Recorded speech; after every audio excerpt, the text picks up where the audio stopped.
শিক্ষকতা পেশার শেষ দিনে এক অনন্য বিদায় সংবর্ধনার স্মরণীয় হয়ে রইলেন শিক্ষিকা জাহানারা আক্তার। ৪২ বছর ধরে ছাত্রছাত্রীদের মধ্যে ছড়িয়েছেন শিক্ষার আলো।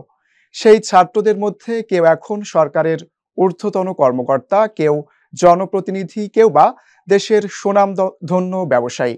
তাই প্রিয় শিক্ষকের চাকরি জীবনের শেষ কর্মদিবসকে স্মরণীয় করে রাখতে ঘোড়ার গাড়িতে চড়িয়ে প্রিয় শিক্ষককে বাড়িতে পৌঁছে দিয়েছেন শিক্ষার্থীরা।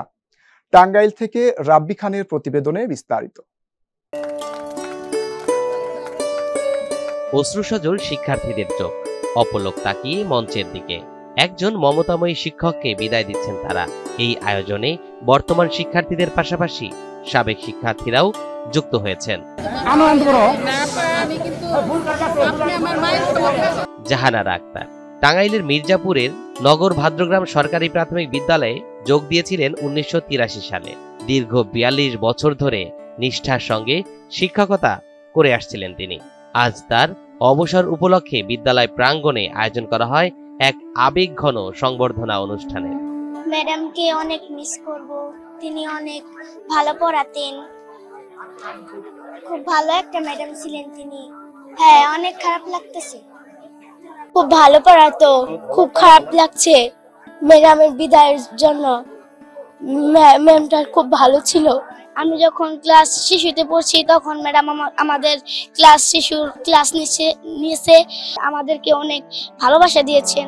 অনুষ্ঠান শেষে বিদ্যালয়ের সামনে প্রস্তুত সুসজ্জিত ঘোড়ার গাড়ি।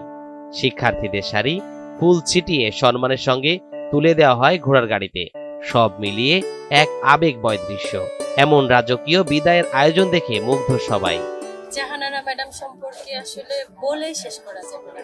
উনি এমনই একজন গুণী মানুষ, এমনই একজন শিক্ষক, তার তুলনা হয় না। এবং তার সম্পর্কে বললে কোনোভাবেই বলা শেষ হবে না, একটা কথাতেই বলা যায়। আর আমি ওনার সাথে ২.৫ বছর ধরে চাকরি করেছি। আমি জাহানারা ম্যাডামকে কখনোই কোনো দায়িত্বে, কোনো কাজে কখনো না বলতে শুনি নাই। বিদায়ী শিক্ষক বললেন, এমন ভালোবাসা পাবো কখনো ভাবিনি। এটি আমার জীবনে সবচেয়ে বড় প্রাপ্তি। জীবনে ধারণা ছিল না আমি এরকম আমার ছাত্রদের কাছ থেকে আমি এই আনন্দ পাবো, সম্মান পাবো। আমার আল্লাহর রহমত, আমার ছাত্র আমাকে অনেক যথেষ্ট সম্মান দিয়েছে। এতে আমি অনেক আনন্দিত, গর্বিত, ধন্য। আমি প্রাণ ভরে দোয়া করি আল্লাহ এদের জন্য ভবিষ্যৎ জীবন সুখের করে শান্তিতে রাখে। আমার জন্য ওরা যা করেছে ওদের জন্য আমি যথেষ্ট প্রাণ ভরে দোয়া করি। হ্যাঁ, আমি খুশি, আমি আজ পেয়েছি, আমাকে এরকম তারা করবে। আমার অনেক আনন্দ লাগে। আমার হাতে গড়া ছাত্র যখন ভালো প্রতিষ্ঠানে যে জব করে তো শুনি, তখন আমার হৃদয় আনন্দে ভরে যায়।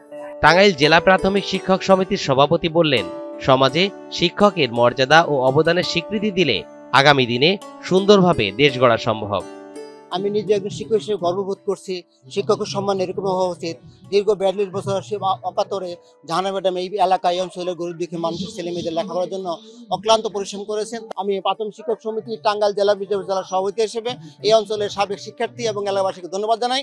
এবং সারা বাংলাদেশে না শিক্ষার্থীর মধ্যে এরকম একটা নিবিড় সম্পর্ক থাকে, শ্রদ্ধাবোধ থাকে। তবে এইরকম শ্রদ্ধাবোধ ভালোবাসা নিয়ে আগামী দিনে আমরা একটা সুন্দর দেশ গঠন করতে পারি। উনি অত্যন্ত দায়িত্বশীল এবং সচেতন মানুষ ছিলেন, শিক্ষা গুরু। তারপরও কিন্তু আমি ওনার প্রধান শিক্ষক হওয়া সত্ত্বেও আমাদের দায়িত্ব পালনে কোনোদিন কোনো রকমের কোনো প্রকারের সমস্যা হয়নি। বরং আমরা যে যার জায়গা থেকে দায়িত্ব পালন করে দায়িত্বে অনেক সচেতন ছিলাম। এবং কোনো প্রকারের তার সাথে যে কথাবার্তা, আচার আচরণ, উনি বিষয়টাকে দায়িত্ব দেখে মনে করতেন। আমিও দায়িত্ব সহকারে চলতাম। থেকে জিজ্ঞেস করবো যে ছাত্রী শিক্ষক দুজনে একসাথে চাকরি করতেছে, অনুভূতিটা কি? আমার কাছে ভালো লাগতো। একজন শিক্ষককে ঘিরে এমন ব্যতিক্রমধর্মী বিদায় অনুষ্ঠান আগামী প্রজন্মকে শিক্ষকের প্রতি শ্রদ্ধাবোধে অনুপ্রাণিত করবে, এমনটাই বলছেন সচেতন নাগরিক সমাজ।